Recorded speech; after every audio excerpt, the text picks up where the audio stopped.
welcome to you all as we celebrate the life of Jock Smith. My name is Mark Judith, and it is my honour to lead the ceremony today on behalf of Jock's family. Whilst this is a celebration of Jock's life, it is still a very sad time. We may deal with our sadness and grief in very different ways, and that's entirely understandable. Please feel free to react in whatever way feels right for you. We've gathered here to reflect on the life of Jock, a much-loved husband, dad, granddad, family member, and friend. We are here to say our thanks to him for the legacy he leaves behind within everyone who knew him, and to show our love and support for his family. We will hear stories and memories in his eulogy. We will listen to poems that have been chosen by the family, and we will hear music that Jock enjoyed. And we will say our final farewells in a fitting and respectful way.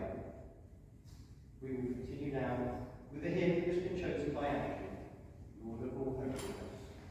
Please stand. Stop.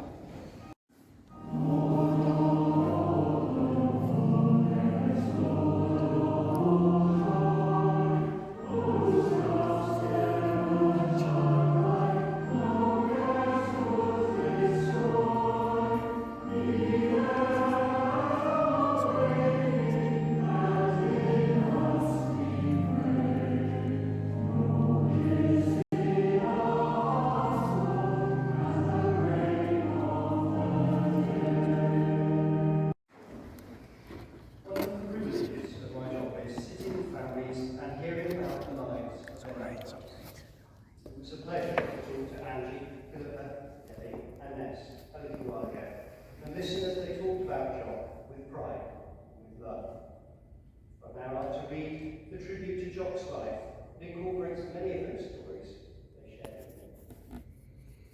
Alexander Smith was born on the 20th of January 1930 in a small place called Flidders in the Highlands of Scotland. Alexander was better known to most people as Jock. He was called Sandy when in Scotland, and Sid by his wife Angie. He was the only son of George and Jean Smith, and was certainly outnumbered by his 6 sisters, Jean, Mary, Lottie, Margaret, Nellie, and Betty. The family home in 1930 was a 2-room house called the Button Bed, but they moved to a slightly larger house in Kearney when Jock was a young boy. This was the first time that the family had the luxury of mains water, although they didn't have electricity for many years to come. Although Jock wouldn't have known any different, this was a tough place to grow up in, with few basic amenities and harsh winters that sometimes meant the snow lasted for nearly 6 months. Alongside his schooling, Jock helped on a local farm until the age of 16, when he left to join the Royal Air Force. However, he was turned away for being too young, so he went back to work on the farm until age 17, he returned to the RAF and enlisted, working in the equipment section. This new life opened up the world for young Jock. During his career with the RAF, he was posted to places many miles away from his native Scotland. It was while stationed at Rudloe Manor near Caution that Jock first met one Angela Mary Carter, who was in the Women's Auxiliary Air Force. And she didn't fancy Jock at first, but after a second meeting at the summer camp in Middle Wallop, Hampshire, July 1950, they began courting. Angie was living with her parents in Patrick at the time, and Jock would often make the long walk back to Caution in the evening, often missing the last bus at 10 p.m. March 1951, they became engaged, but frustratingly, any plans were put on hold as Jock was posted to El Verdun in Egypt for 2.5 years. However, a year after his return to the UK, Jock and Angie were married at St Chad's Church in Patrick on the 18th of December 1954. They lived in many places, including Germany, Holland, and Kinloss, back in Scotland, to name just a few. In February 1970, Jock decided to leave the RAF to be with his growing family. By this point, he had achieved the rank of sergeant and been awarded the RAF Long Service and Good Conduct Medal. This honour could only be received after 18 years of service, with a positive and clean record and recommendation from your commanding officer. Jock was clearly a worthy representative.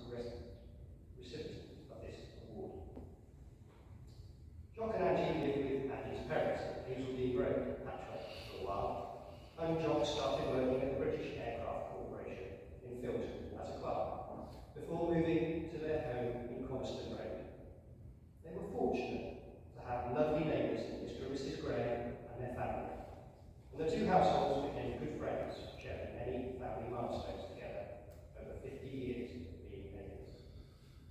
During their marriage, Jock and Angie were blessed with 4 children: David, Deborah, Philippa and Vanessa.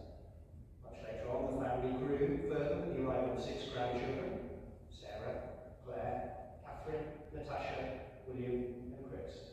And 6 great-grandchildren: Katie, Aaron, Cara, Erin, Addison and Jason. Jock was above all else a family man, and he and Angie worked hard to provide a good life for their family and enjoyed seeing it grow.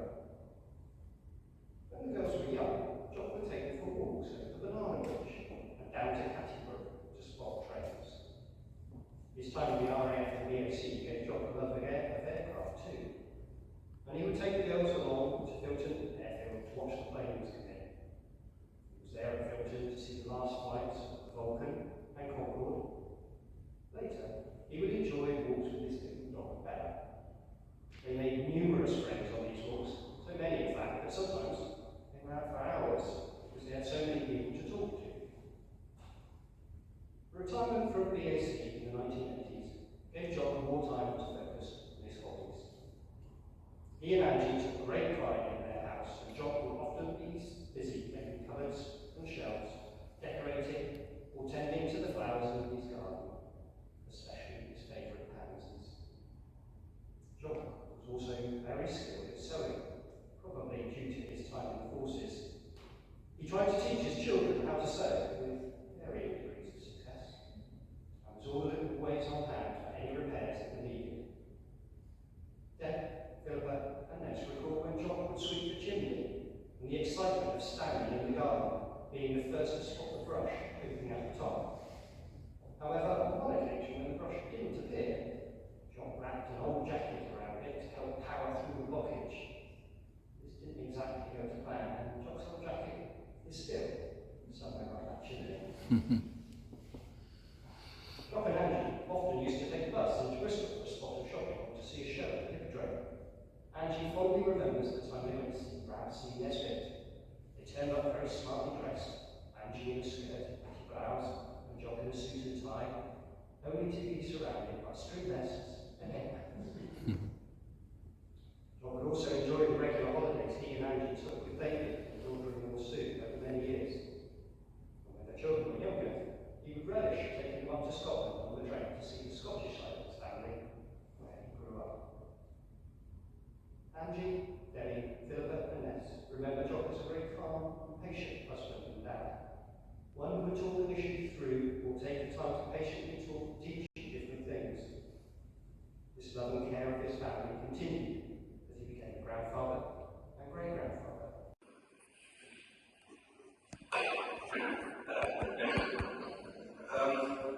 What can I say about Grandad was a man of figures. He never really talked about past and organisation. I've learned a lot about him over the past few weeks, the photos and stories that he told. Just in preparation for this, I have even more respect for him than I have in the past. I said never thought about Boston, but you'd be grateful. He was always practical, like I said, he was always listening, he was always preparing many things. Growing up, I always think that there was nothing he couldn't do. He could do so many good things, I still don't know who's going to do myself from that. I ain't got good, and I'm good. I always remember when I was younger, I wrote my first entry, I was only a little basketball. I got to the same day and never let it. He did that all the way, just real far. It would never go very well anyway, but it's a fond memory of everything.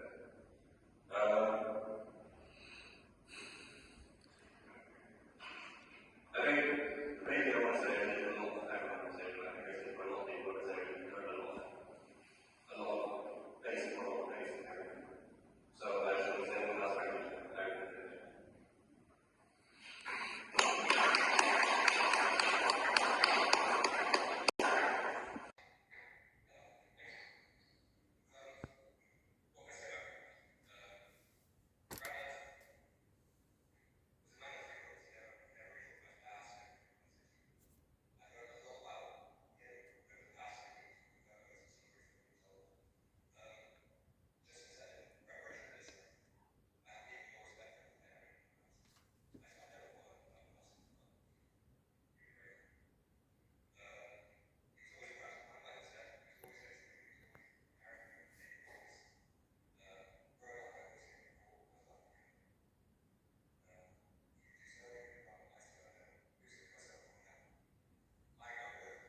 proud of his Scottish roots.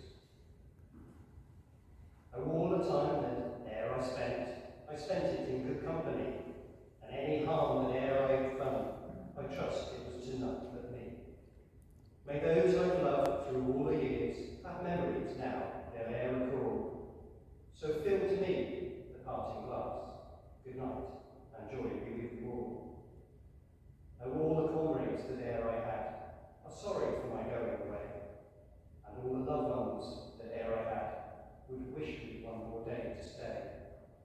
But since it falls unto my lot that I should leave, and you should not, I'll gently rise, and I'll softly call, good night, and joy be with you all.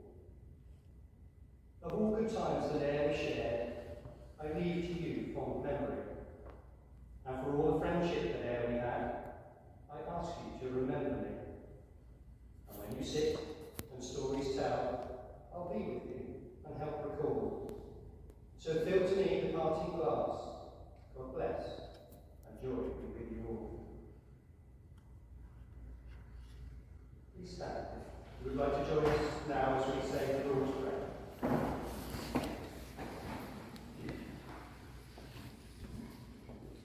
Our Father, who art in heaven, hallowed be thy name.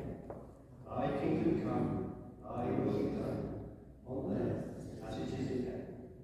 Give us this day our daily bread, and forgive us our trespasses, as we forgive those who trespass against us. And lead us not into temptation, but deliver us from evil. For thine is the kingdom, power, and glory, forever and ever. Amen. As we say our final farewell, please remain standing if you're able. We have been remembering and celebrating the life of Jock Smith. We have been understanding his place in our world and the difference he has made to it. Jock, we say to you in the midst of our sorrow and loss, we are grateful that you lived your life among us. You are in our hearts and minds, and will carry you with us as we move forward in our lives. Everything you have done is still done. Everyone you love is still loved. Everything we've learned from you is still learned. And so, as we commit your body to be grateful, we will let you pass from this world for which you did so much, for which you continue to do. Because when we walk this earth, we walk it with you.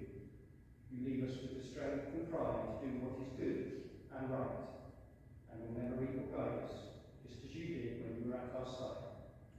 For this, we say thank you, and with great respect, we bid you a final farewell.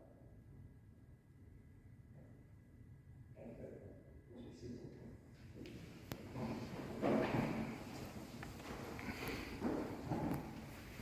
On behalf of Jock's family, I'd like to thank you for being here today, for being part of this journey of farewell, of celebration, of remembrance. May you all find comfort and peace in the days to come, and be there to support each other. If you'd like to make a donation in Jock's memory, there is a collection to support the work of the National Art and Lung Foundation.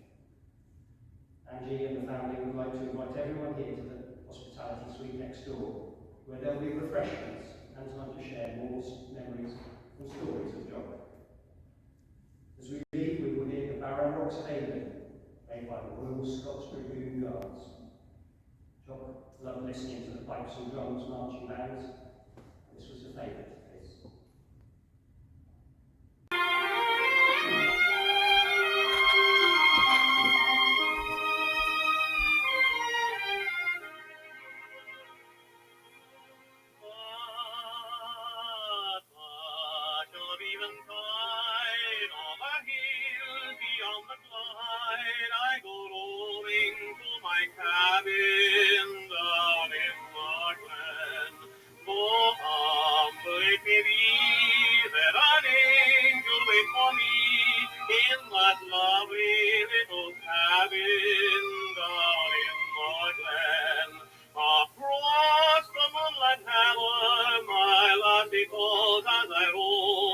And soon we'll be together.